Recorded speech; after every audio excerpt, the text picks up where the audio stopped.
Everyone, welcome back to my channel doctor Bhavna special education. आज का मेरा टॉपिक है करिकुलम इवैल्यूएशन यानी कि पाठ्यक्रम मूल्यांकन। आज की क्लास में मैं आप लोगों को बताऊंगी कि इवैल्यूएशन क्या होता है, आंकलन और मूल्यांकन में असेसमेंट यानी इवैल्यूएशन में क्या डिफरेंस है, and what are the sources of curriculum evaluation. कौन कौन से स्रोत रहते हैं जिनके माध्यम से हम लोग पाठ्यक्रम का मूल्यांकन कर सकते हैं या जो अहम भूमिका निभाते हैं पाठ्यक्रम का मूल्यांकन करने में, और how many types of evaluation. तो ये 3-4 जो मैंने चीजें ली हैं उनके बारे में डिटेल में आप लोगों को बताऊंगी। इससे पहले मैं आप लोगों को बताऊंगी कि इवैल्यूएशन होता क्या है। सबसे पहले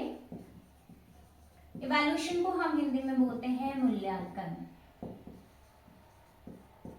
मूल्यांकन क्या होता है? मूल्यांकन is a data gathering process, या हम कह सकते हैं कि इसमें आंकड़ों को एकत्रित किया जाता है और जो भी रिजल्ट, जो भी हमने फाइंडिंग्स लिए हुए हैं उनकी व्याख्या की जाती है और फाइंडिंग्स को कंपेयर किया जाता है। जो भी हमने मानक सेट किए होते हैं या हम कह सकते हैं सेट जो स्टैंडर्ड्स होते हैं उनके साथ में कंपेयर किया जाता है। तो सिंपल से थिंग है कि जब भी इवैल्यूएशन करते हैं हम लोग बच्चे को पाठ्यक्रम को सिखाने के बाद में करते हैं, यानी कि जब मैंने करिकुलम को डेवलप कर दिया देन आफ्टर दैट कितने सही तरीके से वो बना है, कितना प्रतिशत बच्चा सीख पा रहा है उससे, उसको जानने के लिए हम लोग मूल्यांकन करते हैं। तो मैंने जैसे कि बोला कि मैं असेसमेंट और इवैल्यूएशन में डिफरेंस भी बताऊंगी। तो असेसमेंट क्या होता है?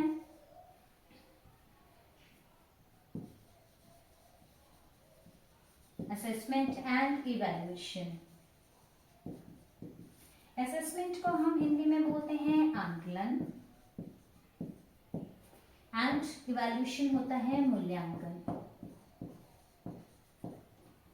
बेसिक सा डिफरेंस जानेंगे जो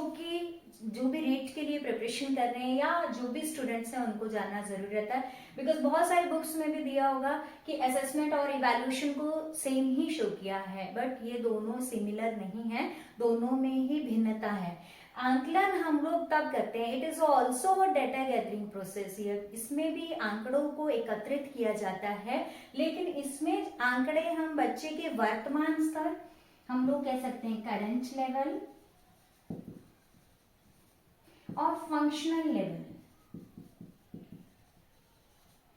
लेवल को जानते हैं। यानी कि जो भी हम इंफॉर्मेशन को जानेंगे वो क्या, इसमें वर्तमान स्तर आ जाएगा हमारा और कार्यात्मक स्तर, इसको जानने के लिए करते हैं। अब नाम से जब हम वर्तमान स्तर कब पता करते हैं, जब भी हमने टास्क को सिखाना होता है या मैंने पाठ्यक्रम को सेलेक्ट करना था जिन एक्टिविटीज को, उससे पहले मैं जानूंगी कि उन एक्टिविटीज को लेने से पहले क्या बच्चे का करंट लेवल है, यानी कि क्या बच्चा उन एक्टिविटीज को कर सकता है या नहीं कर सकता है। फॉर एग्जाम्पल जैसे मैंने बच्चे के लिए डबल डिजिट सम लेना है, सेकेंड क्लास का बच्चा है, तो उससे पहले मैं जानूंगी क्या वो इंस्ट्रक्शंस को फॉलो कर सकता है या नहीं कर सकता है, या फिर हम लोग बात करते हैं उसको काउंटिंग आती है कि नहीं आती है, वो सिंगल डिजिट सम कर लेता है कि नहीं कर लेता है। यदि बच्चा सिंगल डिजिट सम को करता है देन ही हम उसके लिए डबल डिजिट सम को ले सकते हैं। उसी के साथ में मैंने बच्चे के लिए यदि लिखना लेना है तो लिखना लेने से पहले मैं क्या करूंगी, बच्चे का जानूंगी कि क्या बच्चा पेन को होल्ड कर सकता है कि नहीं, बच्चे का आई हैंड कोऑर्डिनेशन सही है, आंखों का और हाथों का समन्वय सही है या नहीं है, और बच्चा इंस्ट्रक्शंस को फॉलो कर पाता है कि नहीं कर पाता है, ग्रिपिंग पावर उसकी सही है या नहीं है। ये सब चीजें हम लोग बच्चे के लिए पहले ही पता कर लेते हैं। यदि मुझे लग रहा है कि बच्चा पेन को भी होल्ड कर सकता है, इंस्ट्रक्शंस को भी फॉलो कर सकता है और बच्चा लिखने के लिए भी एबल है, तो फाइन मोटर स्किल उसका सही है, देन मैं उसको लिखने वाली एक्टिविटीज को लूंगी। और यदि नहीं है तो मैं उन एक्टिविटीज को इन्वॉल्व नहीं करूंगी, मैं बच्चे के लिए पहले पेन को होल्ड करना और एडेप्टेशन के थ्रू उसको होल्ड करना सिखाऊंगी। और फंक्शनल लेवल हमारा कि कार्य, वही सेम मैं बात करूंगी कि कार्य करने का उसका लेवल क्या है, उसको भी हम जानते हैं। तो जब भी हम असेसमेंट करते हैं हम आंकड़ों को एकत्रित करते हैं, लेकिन बच्चे की प्री रिक्विजिट्स को, बच्चे के जो पहले से उस टास्क को जो भी हम ले रहे हैं उससे संबंधित कितनी नॉलेज रखता है उसको जानने के लिए करते हैं। और इवैल्यूएशन क्या, it is also a data gathering process. इसमें हम लोग क्या करते हैं, फाइंडिंग्स को लेते हैं कि मैंने बच्चे को जो भी काम सिखाया, मैंने बच्चे के लिए पाठ्यक्रम को लिया है, उसके बाद मैं देखूंगी कि वो पाठ्यक्रम कितना सही तरीके से बना है, बच्चे में कितना प्रतिशत उससे सुधार आया है, या मैंने कोई एक्टिविटी बच्चे के लिए ली है तो कितना प्रतिशत वो सीख पाया, कितना परसेंटेज रहा। और उन जो भी फाइंडिंग्स थी उसका मैं कहीं ना कहीं व्याख्या भी करूंगी, इंटरप्रिटेशन भी करूंगी। व्याख्या करने के बाद में जो भी मैंने स्टैंडर्ड जो मैंने सेट किए थे, मानक सेट किए थे, उसके साथ में जो उसका परफॉर्मेंस लेवल था उसका कंपैरिजन भी करूंगी। यदि मुझे कम लग रहा है कि बच्चे का कहीं ना कहीं बच्चे ने कम सीखा हुआ है तो मैं कहीं ना कहीं पाठ्यक्रम में चेंजेस लाऊंगी और उसको प्रैक्टिस के चांसेस दूंगी, जिसके माध्यम से बच्चा और अच्छे तरीके से सीख पाए।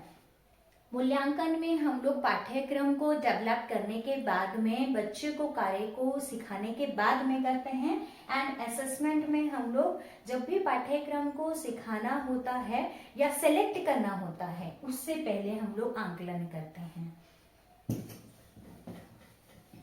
ये बहुत बार क्वेश्चन पूछा भी जाता है, बच्चों को ये क्लियर नहीं होता है। So it is very important for all students कि उनको क्लियर हो कि इवैल्यूएशन होता क्या है। अब मैं इवैल्यूएशन में मेनली 3 थिंग्स आती हैं, जिसमें हम लोग बात करते हैं सबसे पहले स्टैंडर्ड एंड सेकेंड हम लोग बात करते हैं बिहेवियर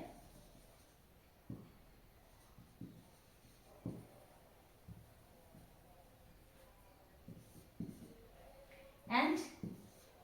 डिफरेंस। ये मेनली 3 थिंग्स रहती है जो जब भी हम लोगों को मूल्यांकन के बारे में पूछा जाता है तो ये कंसेप्ट क्लियर होना बहुत ही जरूरी है। स्टैंडर्ड जो भी मैंने तय किए हैं, मानक हम बोलते हैं, नॉर्म्स जो मैंने सेट किया था। बिहेवियर या हम लोग लिख सकते हैं टास्क,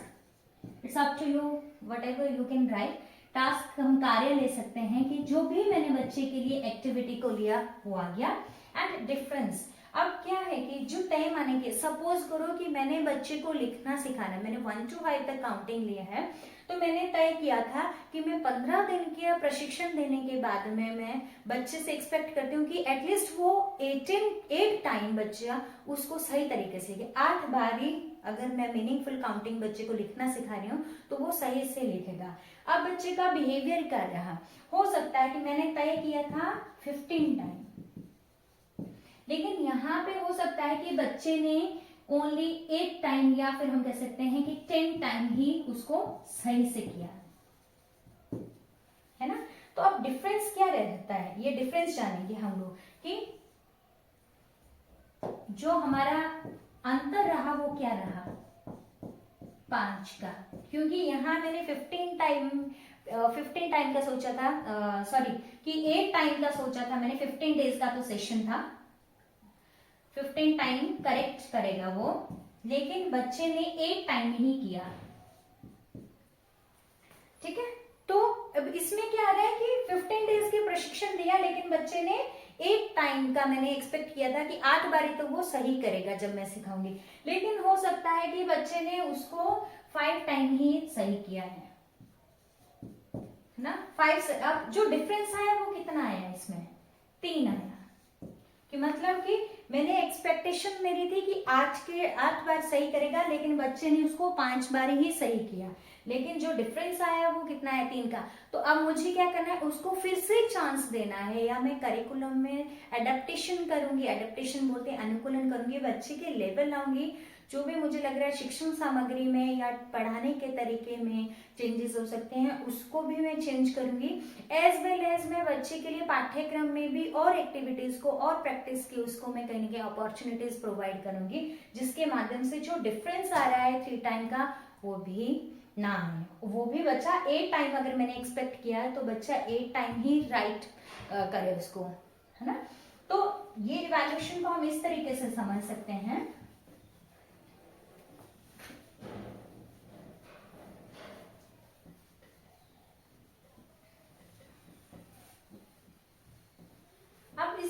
में हम लोग बात करते हैं कि टाइप्स ऑफ इवैल्यूएशन, मूल्यांकन कितने प्रकार का होता है। It is mainly two types,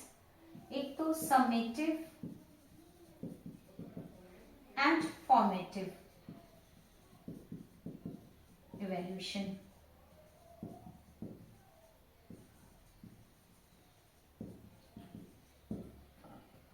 summative होता है हमारा सत्रांक मूल्यांकन, एंड फॉर्मेटिव होता है औपचारिक मूल्यांकन।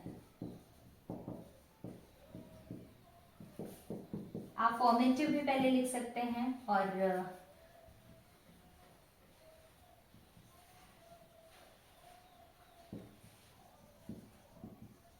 फॉर्मेटिव को पहले भी लिख सकते हैं, ये it's up to you. Summative सत्रांक बोला, समेटिव में हमारा रहता है कि हम लोग बच्चे को जब पाठ्यक्रम को तैयार कर दिया, बच्चे को सिखा दिया, तो इन द एंड ऑफ ईयर हम बोल सकते हैं। यदि सेमेस्टर का है तो जब भी बच्चे के फाइनल एग्जाम होते हैं या हम लोग फाइनली जब उसको इम्प्लीमेंट करना होता है, तब हम लोग इवैल्यूएशन करते हैं। तब हम जानते हैं वेदर हमने ऑब्जेक्टिव टाइप क्वेश्चंस दिए उसको, या हम लोगों ने जैसे ट्रू फॉल्स है, फिल इन द ब्लैंक्स है, या सब्जेक्टिव टाइप क्वेश्चंस है, किसी भी प्रकार से हमने उसका इवैल्यूएशन किया, वो इन द एंड ऑफ हम लोग कह सकते हैं कि सेशन किया। अब इसमें हम लोग कह सकते हैं कि कहीं ना कहीं बच्चे को जो फीडबैक है वो क्या मिल रहा है, in the end of session मिल रहा है, तो इम्प्रूवमेंट के चांसेस बहुत कम रहते हैं। और फॉर्मेटिव हम लोगों को क्या रहता है कि टाइम टू टाइम बच्चे को फीडबैक दिया जाता है, औपचारिक तौर से रहता है, इसमें डर की संभावना भी कम रहती है। बच्चा बिल्कुल नॉर्मल स्थिति में एकदम से इवैल्यूएशन जब भी करते हैं तो वो एग्जाम दे रहा है या टेस्ट दे रहा है तो कंफर्ट जोन में देता है, जबकि यहाँ पर प्रेशर रहता है। फॉर्मेटिव में बच्चे के लिए हम लोग मिड में, जैसे हो सकता है कि हम लोग वीकली टेस्ट ले रहे हैं या मंथली टेस्ट ले रहे हैं, या हम लोगों ने हाफ ईयरली एग्जाम हुए, देन उसके बाद में फाइनल एग्जाम हुए, उस तरह से हम लोग टाइम टू टाइम बच्चे का इवैल्यूएशन करते हैं। तो उससे क्या रहता है कि जो भी हमारे पाठ्यक्रम में किसी भी प्रकार की कमियां पाई जा रही है उसको हम लोग टाइम टू टाइम पता कर सकते हैं और उसमें चेंजेस ला सकते हैं। तो मैं दोनों से हम लोग कहीं ना कहीं औपचारिक जो हमारा मूल्यांकन सिस्टम है वो ज्यादा बेटर है एज कंपेयर टू समेटिव, क्योंकि यहाँ पर पॉसिबिलिटीज कम रहती है स्टूडेंट्स को कि इम्प्रूवमेंट करने की। लेकिन यहाँ पर जैसे वीकली टेस्ट लिया तो कहीं ना कहीं जब बच्चे के हम टाइम टू टाइम बच्चे के टेस्ट लेते रहेंगे तो इम्प्रूवमेंट के चांसेस ज्यादा रहते हैं, और जब फाइनल में बच्चा एग्जाम देगा तो कहीं ना कहीं उसका परसेंटेज जो स्कोर है वो ज्यादा रहता है, अच्छा रहता है एज कंपेयर टू समेटिव का। तो these are the mainly two types of evaluation.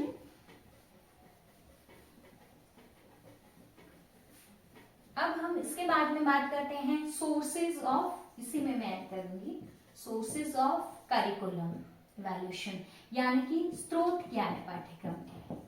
किसके माध्यम से हम लोग कहीं ना कहीं पाठ्यक्रम का मूल्यांकन कर सकते हैं। तो सबसे पहले हमारा आ जाता है स्टूडेंट, पेरेंट्स, पेरेंट्स के बाद में हम टीचर, फिर हम लोग कम्युनिटी का, कम्युनिटी या हम सोसाइटी बोल सकते हैं, स्कूल एडमिनिस्ट्रेशन, वेदर वो कोई प्रिंसिपल हो, या फिर करिकुलम एक्सपर्ट,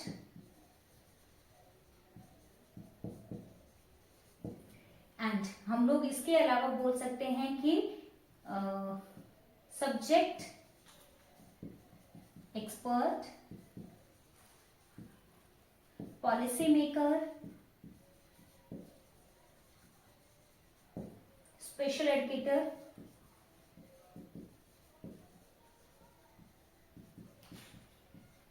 ये मेनली हम लोग कहीं ना कहीं कह सकते हैं कि बच्चे का इवैल्यूएशन करने के लिए अहम भूमिका निभाते हैं या स्रोत रहते हैं, सोर्सेज रहते हैं। अब सबसे पहले हम बात करते हैं विद्यार्थी या छात्र की। कैसे? क्योंकि जब भी हमने पाठ्यक्रम का मूल्यांकन करना है तो हम किसके ऊपर इम्प्लीमेंट करें उसको, कार्यान्वयन किस पे हो रहा है, स्टूडेंट के ऊपर हो रहा है। बच्चे का परफॉर्मेंस लेवल हमने जानना है, हमने पाठ्यक्रम को सही तरीके से डेवलप किया है तो वो बच्चे के परफॉर्मेंस लेवल को जानते हुए हम पता कर सकते हैं। अगर बच्चे के लिए कई बार ये होता है बच्चा ड्रॉप आउट कर देता है, कई बार बच्चे में इम्प्रूवमेंट नहीं होता है तो स्कूल जाना छोड़ देता है, तो ऐसे में हम ज्यादा पता कर सकते हैं कि हमारा पाठ्यक्रम सही बना है कि नहीं बना है। कैसे, क्योंकि यदि बच्चा कुछ नहीं सीख पा रहा है इट मीन्स कहीं ना कहीं हमारे पढ़ाने के मेथड में, हमारे पाठ्यक्रम में कमियां पाई गई है, जिसके वजह से बच्चा पाठ्यक्रम को सही तरीके से नहीं सीख रहा है या उसमें कोई भी किसी भी प्रकार का सुधार नहीं आ रहा है। तो स्टूडेंट कहीं ना कहीं मेन हम कह सकते हैं कि इम्पॉर्टेंट रोल निभाते हैं पाठ्यक्रम के मूल्यांकन में। पेरेंट्स का है, बहुत सारे हमारे पेरेंट्स का ऐसे रहते हैं, जब भी हम पाठ्यक्रम को तैयार करते हैं तो पेरेंट्स की इन्वॉल्वमेंट बहुत ही जरूरी रहती है। बिकॉज जब भी बच्चे के लिए पाठ्यक्रम को तैयार करना है तो पेरेंट्स कहीं ना कहीं सजेशंस देते हैं या उनकी डिमांड रहती है कि हमारे बच्चे को, कई पेरेंट्स ऐसे बोलते हैं कि हमें एकेडमिक एरिया में बच्चे को नहीं कराना है, हमें चाहिए कि वोकेशनल एरिया में, जिससे बच्चा अर्निंग का सोर्स भी कहीं ना कहीं तैयार कर सके, तो ऐसी एक्टिविटीज को सिखाएं। जब हमें लग रहा है, अब इवैल्यूएशन कैसे हो रहा है, मैंने बच्चे के लिए पाठ्यक्रम तैयार किया, हो सकता है कि कहीं ना कहीं पेरेंट्स की रजामंदी उसमें नहीं है, पेरेंट्स की सहमति उसमें नहीं है, तो पेरेंट्स कहीं ना कहीं एक्सपेक्ट कुछ और कर रहे होते हैं, तो वो अपने विचारों को रख देते हैं कि ये पाठ्यक्रम हमारे बच्चे के अकॉर्डिंग सही नहीं है या हमारे एनवायरनमेंट के अकॉर्डिंग फिट नहीं हो रहा है, हमारी एक्सपेक्टेशंस ये नहीं है, तो वो भी कहीं ना कहीं पाठ्यक्रम का मूल्यांकन करने में माता पिता हम लिख सकते हैं अहम भूमिका निभाते हैं। अध्यापक नो डाउट कि एक टीचर ही है जो पाठ्यक्रम का डेवलपमेंट करता है और उसके लिए सोर्सेज को भी अवेलेबल कराता है। पाठ्यक्रम सही बना कि नहीं बना, जब वो सभी बच्चों की नीड्स का पता लगाता है, पढ़ाता है, तो सभी बच्चों के लेवल का उसको पता लगता है, क्या नीड्स है, क्या प्रॉब्लम्स है उसके, on the basis of that अब जब वो बच्चे को पढ़ाता है वो कितना प्रतिशत सीख पा रहा है या उसको सीखने में कहाँ दिक्कत आ रही है, वो सब चीजें अध्यापक के थ्रू ही पता लगती है। तो एक टीचर कहीं ना कहीं पाठ्यक्रम का मूल्यांकन करने में अपना योगदान देता है। कम्युनिटी हम बोलते हैं कम्युनिटी का समुदाय। जब भी हम बच्चे के लिए पाठ्यक्रम को तैयार करते हैं तो हमारा कहीं ना कहीं मेन मोटो रहता है कि बच्चे को समुदाय का या कम्युनिटी का इम्पोर्टेंट पर्सन बनाया जाए। जैसे एक नॉर्मल पर्सन कम्युनिटी का इम्पोर्टेंट पार्ट है, उसी तरह से कम्युनिटी का इम्पोर्टेंट पार्ट हमारा चिल्ड्रन विद डिसेबिलिटी भी होना चाहिए, वेदर वो किसी भी प्रकार की डिसेबिलिटी से ग्रसित है। अब कम्युनिटी के कहीं ना कहीं वो एक्सपेक्टेशंस रहती है टुवर्ड्स जो भी चिल्ड्रन विद डिसेबिलिटी है या नॉर्मल पर्सन। तो जो पाठ्यक्रम हमने तैयार किया है क्या वो as per norm of community है या नहीं है, क्या वो समुदाय की नीड्स को, आवश्यकताओं को पूरा कर पा रहा है कि नहीं कर पा रहा है। क्योंकि जब भी बच्चा हम पढ़ते हैं या बच्चा कोई पढ़ेगा तो कहीं ना कहीं वो क्या करेगा, कम्युनिटी के लिए ही सर्व करता है, तो क्या वो उन नीड्स को फुलफिल कर पाएगा कि नहीं कर पा रहा है। तो कम्युनिटी के सदस्य भी बताते हैं कि कितना प्रतिशत ये पाठ्यक्रम सही है या यदि सही नहीं है तो क्या ऐसी एक्टिविटीज को इन्वॉल्व किया जा सकता है जिसके माध्यम से और उसको बेहतर बनाया जाए।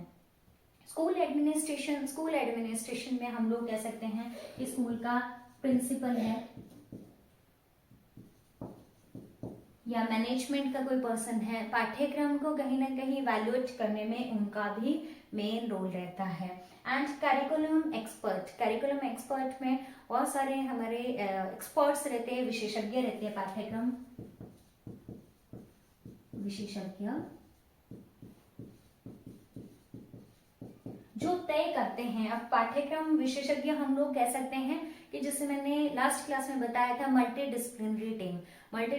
टीम मतलब कि बहुशाखीय दल, सभी एरिया के जो भी हम कह सकते हैं कि एक्सपर्ट्स हैं, जैसे फिजियोथेरेपिस्ट है, ऑक्यूपेशनल थेरेपिस्ट है, स्पीच थेरेपिस्ट है, साइकोलॉजिस्ट है, सोशल वर्कर है, जितने भी हमारे एक्सपर्ट्स जो बच्चों के साथ में काम करते हैं वो भी कहीं ना कहीं इवैल्यूएट करते हैं पाठ्यक्रम को कि क्या जो भी एक्टिविटीज को लिया गया पाठ्यक्रम है वो उनकी नीड को पूरी कर पा रही है या नहीं कर पा रही है। एंड सब्जेक्ट एक्सपर्ट, सब्जेक्ट हम बोलते हैं विषय के हम विशेषज्ञ बोल सकते हैं। अब यहाँ पर तो मल्टी डिसिप्लिनरी टीम बोला था, यहाँ विषयों के विशेषज्ञ नॉर्मल कॉन्टेक्स्ट में, वो दोज आर हेयरिंग इम्पेयर्ड भी बोल सकते हैं, या विजुअल इम्पेयरमेंट, ब्लाइंड स्टूडेंट्स, या नॉर्मल बच्चे भी हैं जो, तो हिंदी का है, इंग्लिश का है, या मैथमेटिक्स का टीचर है, तो वो सभी विशेषज्ञ भी कहीं ना कहीं जब हम लोग बच्चे के लिए पाठ्यक्रम को सेलेक्ट करते हैं तो वो भी अपने व्यूज देते हैं या अपनी राय देते हैं कि कितना प्रतिशत वो, क्या वो वर्क कर रहा है कि नहीं कर पा रहा है, या वो सही बना है कि नहीं बना है। तो वो सभी एरिया के या विषयों के विशेषज्ञ भी इवैल्यूएशन करने में अपना योगदान देते हैं। पॉलिसी मेकर, पॉलिसी मेकर में हम लोग बात करते हैं जैसे डाइट का है, डाइट है, NCERT है, या हम बोर्ड की बात करते हैं, CBSE बोर्ड है, RBSE राजस्थान बोर्ड की हम बात करते हैं, Rajasthan board of school education, और बहुत सारे हमारे हम लोग कह सकते हैं कि एक्ट्स भी हैं जो कहीं ना कहीं काम करें, पॉलिसी मेकर्स की, ये सब लोग कहीं ना कहीं बच्चे के लिए पाठ्यक्रम को तैयार करने में अपना योगदान निभाते हैं। जैसे हम लोग RCI की बात करते हैं, रिहेबिलिटेशन काउंसिल ऑफ इंडिया, जो भी बीएड का, अभी हम नॉर्मल कॉन्टेक्स्ट में एग्जांपल दें, बीएड का, डिप्लोमा का, एमएड का, जो भी RCI एफिलिएटेड कोर्सेज चले हैं उनका सिलेबस कहाँ से बन रहा है, RCI के माध्यम से। तो ये सब लोग कहीं ना कहीं पॉलिसी मेकर्स ये भी अपने कहीं ना कहीं योगदान देते हैं कि कितना सही बना है पाठ्यक्रम, उसमें अपना सुझाव देते हैं और पाठ्यक्रम को तैयार करते हैं। स्पेशल एजुकेटर, नो डाउट कि एक विशेष अध्यापक कहीं ना कहीं अहम रोल निभाता है पाठ्यक्रम मूल्यांकन में, क्योंकि चिल्ड्रन विद स्पेशल नीड्स की जो भी आवश्यकताएं होती हैं उनको वही फुलफिल करता है, वो बच्चों को डील करता है, उसको अच्छे से पता होता है किस बच्चे का क्या लेवल है, किसका क्या इंटरेस्ट है, क्या एटीट्यूड है, क्या उसकी समस्याएं हैं, किस प्रकार की उनको समस्याओं का निवारण करना है, और यदि वो पाठ्यक्रम वर्क नहीं कर रहा है तो क्या कमियां उसमें रह जाती हैं। तो कहीं ना कहीं स्पेशल एजुकेटर का भी एक अहम भूमिका रहती है कि वो पता करता है कि किस प्रकार से पाठ्यक्रम को इवैल्यूएट करना है, और किस प्रकार से जब हम इवैल्यूएट करते हैं तो किससे कैसे उसमें इम्प्रूवमेंट लाया जा सकता है। तो आज की क्लास में मैंने आप लोगों को इवैल्यूएशन और असेसमेंट एंड इवैल्यूएशन में डिफरेंस बताया, टाइप्स ऑफ इवैल्यूएशन बताया, and what are the sources of evaluation, curriculum evaluation. So I hope आप लोगों को ये क्लियर हो गया होगा। Thank you so much, thanks a lot.